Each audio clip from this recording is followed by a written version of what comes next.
கொண்டாடுங்க. முருகனை வந்து வா அப்படின்னா அது அப்படி வரணும் அப்படின்னா உங்கள் வீட்டுக்கு வரணும் அப்படின்னா கண்டிப்பாக அந்த வீட்டில் பகல் நேரத்தில் 4:30லேருந்து 6:30 மணிக்கு வரைக்கும், சாயங்காலம் 6:30லேருந்து 4:30லேருந்து 6:30 மணி வரைக்கும் காலையில், மாலை நேரத்தில் 6:30லேருந்து 8:30 மணி வரைக்கும் உங்கள் வீட்டில் ஒரே ஒரு வெளிச்சத்தை மட்டும் ஏற்றுங்க. ஒரே ஒரு அகல் விளக்கு ஏற்றுங்க, காமாட்சி விளக்கு ஏற்றுங்க. உங்கள் வீட்டில் ஒரு விளக்கு எரிஞ்சிச்சுன்னா, அந்த விளக்கு எரியுதுன்னா அந்த வீட்டில் முருகனோட ஆசீர்வாதம், முருகனுடைய பங்கு இருக்கானா இருக்குது. அதை மட்டும் கொண்டாடுங்க, வேற ஒன்றும் கொண்டாட வேண்டாம். இதுதான் வேணும் அதுதான் வேணும்னு கேட்காதீங்க. உங்களுக்கு எல்லாமே கடவுள் முருகனுடைய ஆசீர்வாதம் பரிபூரணமாக மேஷத்துலேருந்து மீன வரைக்கும் எல்லா ராசிக்கும் கிடைக்கும்.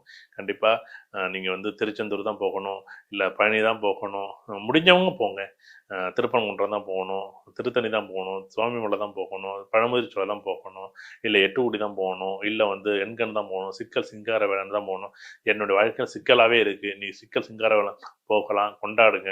ஆனால் என்னென்னா போகும்போது நீங்கள் சரணாகதி அடையணும். அதுக்கிட்ட ஏதோ கடமைக்காக போய் நின்றுக்கிட்டு அதுக்கிட்ட நீங்கள் வந்து ஏதோ வந்து வேண்டுதல்லாம் வைக்காதீங்க. சரணாகதி பண்ணுங்க. கண்டிப்பாக உங்கள் வாழ்க்கையில் இந்த முருகன் உங்கள் உங்கள் வாழ்க்கையில் இவ்வளோ வளமாக ஒரு வாழ்க்கையை ஒரு வசந்த காலமாக மாற்றுறதுக்கு மிகப்பெரிய ஒரு யோகத்தை கொடுக்கறதுக்கு இந்த முருகப்பெருமான ஆசீர்வாதம் எல்லாருக்கும் கிடைக்கட்டும்.